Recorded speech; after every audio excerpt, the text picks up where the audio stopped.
$5,000 Kessler Classic here in Riverside, California. Marshall Holman and Parker Bohn III in match number 1. And Marshall, who has been struggling on television since 1988, hasn't won since 1988. His record on TV, 9-15 since then. Bowl 148 last week.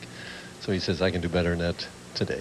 He's also made some adjustments, drilled up a special piece of equipment just for the telecast, something that he really hasn't done much of in the past.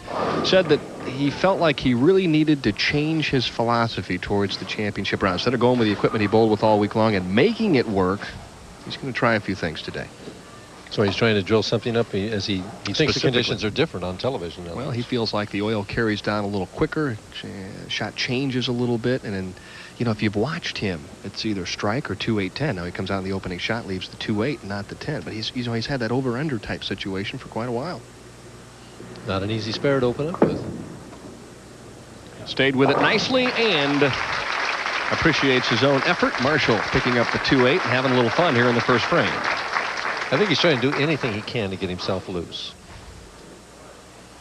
A player that once he gets into his rhythm is one of the loosest players on the tour, but he's so intense. You're right, in the championship round, maybe he struggled making good shots.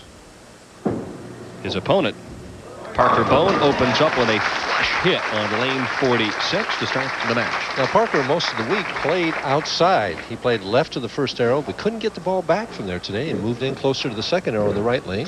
Classic form, pushes and steps at the same time, ball's right in time. Look at the backswing. Up over his head, nice long slide, and just whips that follow through perfectly in balance, trying for a quick double. 5 titles, I should say, overall. 3 last year, and he's trying to break back into the winner's circle here in 91. Opens nicely with a double. And he's going with his game plan, playing the left lane out around the first arrow and the right lane around the second arrow. During the practice session, you mentioned you felt like Marshall had a very good shot on lane 45, but not so good on 46. Well, he has to make a quality shot here. He went high and light in practice on this lane. Finds himself down already. Ooh, he leaves only the 10. He had the 7 and the 10 there for a second. We've seen a number of those pocket 7-10s in past weeks.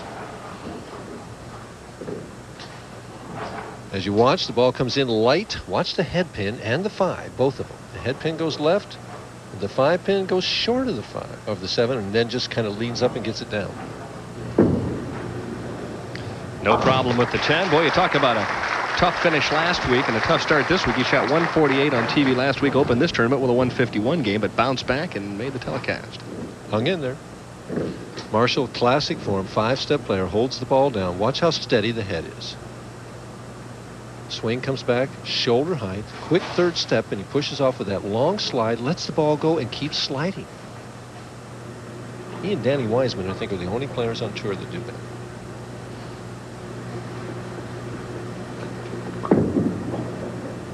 Looking for his first strike, and leaves the 4-pin. And that's been the story with Marshall on television. As he gets either gets himself in trouble or he gets tapped, and his opponent either bowls well or takes advantage of his mistakes. And then Marshall gets into this negative self-talk and this negative frame of mind, and in a quick game, it can be over in a hurry. It's hard to stay positive when things are not going your way. And obviously, other players pick up on that. They realize that if maybe you get a player like Marshall Holman or somebody else down early in a match, that maybe by the 6th or 7th frame, you can put them away. Exactly right, Dan. It's the old killer instinct, and these guys out here have it. Early lead for Parker Bohn.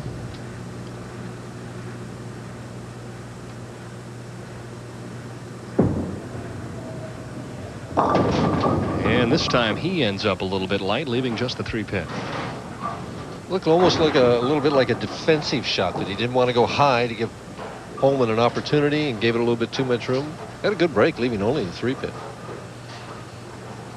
Just a classic game, as you mentioned. A player that just, I think, through the years is going to get better and better as he gains more experience.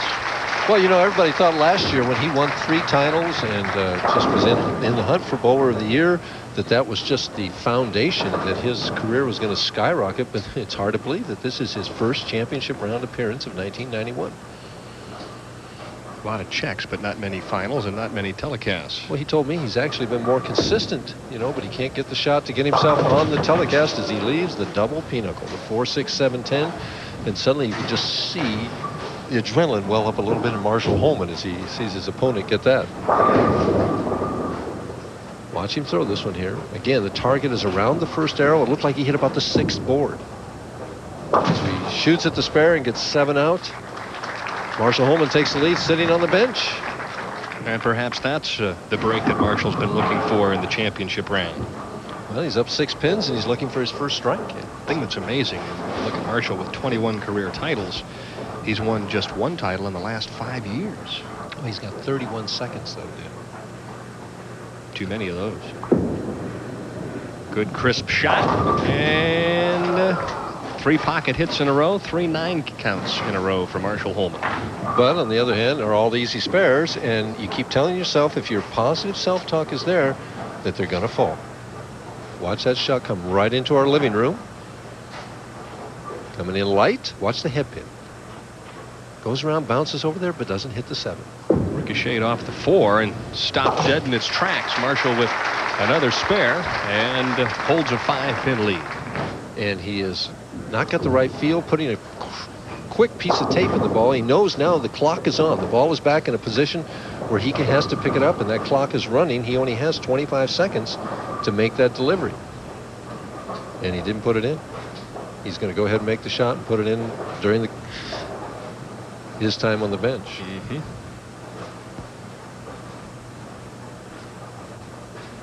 Blowing that thumb hole, that's another little tip that we did one time on an average builder to get a little bit more grip on that ball. Really spun that, tried to really put the heavy roll on it. Looked like he turned it a little early and went high. Well, it didn't feel right. We knew that. He wanted to put a piece of tape in there, and he tried to get that feel by blowing in the thumb hole. That didn't accomplish it. So he probably squeezed a little bit, and as you said, spun it coming off. One of your other average builder tips was to have some tape already cut up and ready to go.